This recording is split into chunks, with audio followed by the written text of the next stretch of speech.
l'univers, beaucoup d'étoiles vivent en couple. On les appelle des étoiles doubles, car elles sont deux à partager le même centre de gravité autour duquel elles tournent inlassablement. Mais s'il existe de vrais couples célestes, il en existe aussi des faux.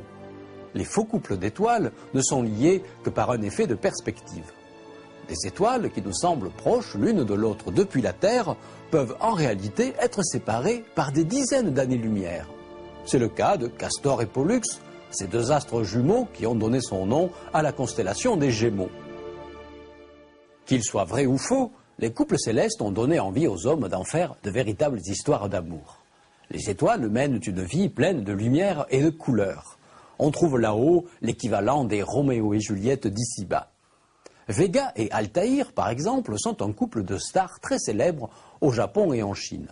Voici donc l'histoire de la tisseuse et du bouvier, telle qu'on l'a racontée en Extrême-Orient il y a plus de 3000 ans.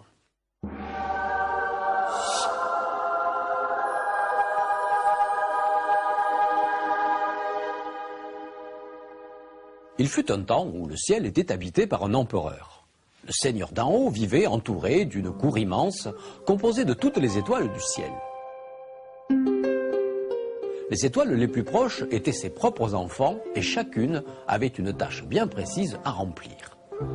Celle que le seigneur d'en haut préférait s'appelait Chenyu, plus connue en Occident sous le nom de Vega. Vega tissait à merveille des robes pour son père. Mais ces robes n'avaient pas de couture et elles étaient faites de nuages. En fait, Vega tissait le manteau du ciel et cette tâche délicate lui prenait tout son temps. Un jour, plusieurs de ses sœurs s'apprêtent à descendre sur la terre pour aller se baigner dans une rivière. Vega les accompagne.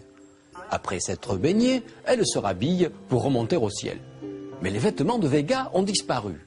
Une perte terrible, car seuls ces vêtements permettent aux étoiles de rejoindre le firmament. Elle ne tarde pas à connaître le voleur. C'est un jeune bouvier qui les a épillés. Car l'un de ses bœufs lui avait dit « Maître, si vous voulez trouver une belle femme, allez à la rivière. Vous y verrez des jeunes filles en train de se baigner. Leurs vêtements seront sur la berge. Saisissez-en un paquet, cachez-le et je vous promets que vous aurez une jolie femme. » Quand Vega vient réclamer ses vêtements, le bouvier lui déclare son amour et veut l'épouser. La demande est un peu rapide. Mais ce bouvier, plein de tendresse, émeut la tisseuse céleste. L'affaire est conclue. Ils se marient et au bout de quelques années, ils ont un garçon, puis une fille. Mais la tisseuse est inquiète d'avoir abandonné son travail depuis tout ce temps. Elle sait que certaines planètes commencent à se plaindre. Il ne tombe plus une goutte d'eau sur Vénus ni sur Terre. Et pour cause, on n'y trouve plus un seul nuage. Le manteau du ciel commence même à se déchirer çà et là. Il faut agir vite avant qu'il ne tombe en lambeaux. Alors, un jour, elle dit à son mari « Maintenant que nous sommes époux et que nous avons des enfants, tu peux enfin me dire où sont cachés mes vêtements célestes ?» Le bouvier, sans méfiance, lui indique la cachette. La tisseuse s'empresse de les reprendre, elle les revêt et elle remonte au ciel. Désespéré, le bouvier demande conseil à son bœuf. Ce dernier lui dit « Maître, placez vos enfants, chacun dans un panier, attachez le panier à un long bâton, je vous amène au ciel, rejoindre votre épouse. » Ainsi fut fait. Arrivé là-haut, le cœur battant, le bouvier demande pardon au seigneur d'en haut de lui avoir enlevé sa fille. Quand Vega revoit son bouvier et ses enfants, elle ne peut retenir sa joie. Alors l'empereur du ciel, ému par tant d'amour, accorde l'immortalité à son mari et il le transforme en une étoile nommée Altaïr. Il le charge de labourer les pâturages de la constellation de l'Aigle. Seulement voilà, la constellation de Vega se trouve séparée de celle de l'Aigle par une grande rivière appelée la Voie lactée. L'arrêt divin est sans appel, Altaïr doit rester dans sa constellation loin de sa femme. Et les jours passent. Les deux étoiles ont repris leur tâche avec une infinie tristesse. Le seigneur d'en haut voit la douleur muette de sa fille et de son gendre. Pris de compassion, il veut atténuer leur peine. Désormais, et pour toute la suite des temps, la tisseuse et le bouvier peuvent cesser leur travail une nuit par semaine pour se retrouver. Et l'ordre du monde, demandent les planètes affolées. Oh, le ciel n'en mourra pas. Il y aura toujours assez de nuages sur la terre, répond le seigneur d'en haut.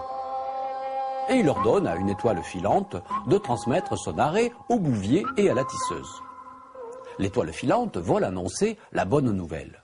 Mais l'étourdie commet une erreur. Elle dit aux deux étoiles que l'empereur leur donne la permission de se rejoindre seulement une nuit par an.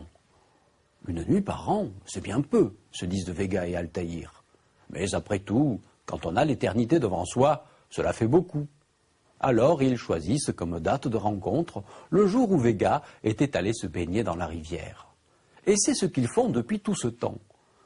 Mais comme il leur faut traverser les flots argentés de la Voie lactée, ce jour-là, toutes les pies montent au ciel, chacune avec une petite branche d'arbre, et elles font une passerelle pour permettre à l'étoile amoureuse de vite retrouver celui qui l'attend de l'autre côté. On dit aussi que le 7e jour du 7e mois, il doit pleuvoir au moins le matin, car le bouvier et la tisseuse pleurent de joie en se revoyant et leurs larmes se répandent sur la terre. C'est une belle histoire de couple, mais dans la réalité, jamais Vega ne pourra rejoindre Altaïr. En effet, les étoiles nous paraissent fixes et aucune d'entre elles ne peut traverser le ciel pour changer de constellation. Il n'empêche que les noms des étoiles sont pleins de rêves. Antares, Bételgeuse, Arcturus. Avec les développements de l'astronomie, les étoiles ont perdu progressivement leur caractère sacré. Pendant longtemps, les astronomes ont dû se contenter d'un travail de botanistes. Leurs télescopes leur ont permis de repérer de nouvelles étoiles, de leur donner des noms, mais pas de comprendre leur nature. Ce n'est qu'au milieu du XIXe siècle que, grâce à l'invention de la spectroscopie, on a découvert de quoi sont faites les étoiles. La spectroscopie permet de décomposer la lumière en différentes couleurs. Quand nous contemplons les étoiles, nous constatons, même à l'œil nu, qu'elles n'ont pas la même coloration. Vega est d'un blanc bleuté. Altaïr tire légèrement sur le jaune. Or, la couleur d'une étoile est liée à la température qui règne à sa surface. Il est facile de comprendre pourquoi. Prenez une barre de fer. Chauffez-la à blanc, puis sortez-la du feu pour la laisser refroidir. La barre, d'abord d'un blanc éblouissant, va tirer au blanc mat, puis du jaune d'or à l'orange, du rouge vif au rouge sombre et finit par devenir obscure. Eh bien, les étoiles passent par ces différentes phases. Quand elles sont jeunes, elles émettent une lumière blanc bleutée, comme Vega. Puis vient la phase jaune, celle dans laquelle se trouve actuellement le Soleil ou Arcturus. Pour finir, vient la phase rouge, comme Antares et Bételgeuse. Les étoiles sont classées selon leur spectre de couleurs. 6 classes ont été définies, désignées par les lettres O, B, A, F, G, K, M, des plus chaudes aux plus froides. Un bon moyen mnémotechnique pour s'en souvenir est la phrase anglaise « Oh, be a fine girl, kiss me » « Oh, sois une gentille fille, embrasse-moi » une déclaration que n'aurait pas désavouée l'étoile du Bouvier. Vega et Altaïr appartiennent toutes deux à la classe A. Cela veut dire que leur température de surface est d'environ 12 000 degrés, alors que le Soleil de type G n'a qu'une température de 6 000 degrés. Si les étoiles brillent, c'est parce que l'hydrogène qui les compose fusionne à haute température. Ils transforment leur cœur en un gigantesque réacteur nucléaire libérant de l'énergie.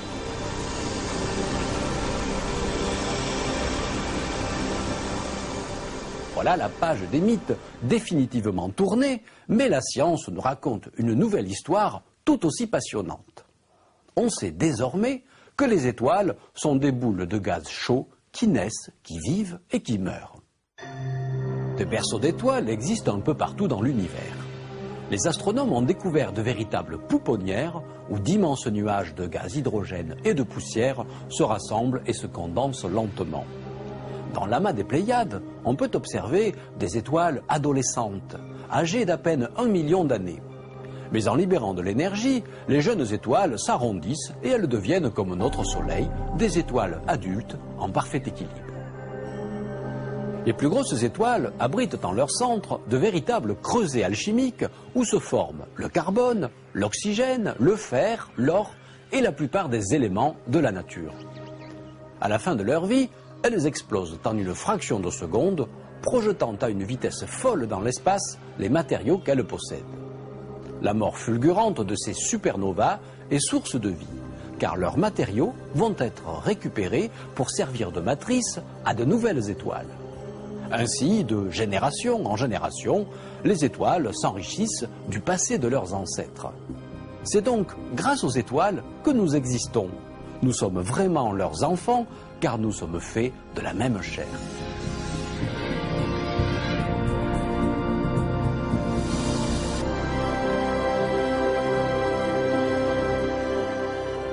La vie d'une étoile est différente selon qu'elle est célibataire ou qu'elle vit en couple. On s'est aperçu que plus de la moitié de toutes les étoiles vivent dans des systèmes doubles. Notre Soleil, étoile célibataire, est donc plutôt minoritaire. Si une étoile n'est célibataire, elle a toutes les chances de le rester jusqu'à la fin de sa vie. Heureusement pour nous d'ailleurs. Si d'aventure, une étoile vagabonde s'approchait suffisamment près du Soleil pour se lier à lui, alors il est probable que le couple Terre-Soleil serait brisé et que notre planète serait éjectée du système solaire. En effet, les astronomes ont calculé que l'arrivée d'un intrus dans un ménage céleste était parfaitement déstabilisante. Il y a ainsi une sorte de morale dans la société des étoiles que n'aurait pas désavoué le Seigneur d'en haut, empereur du ciel.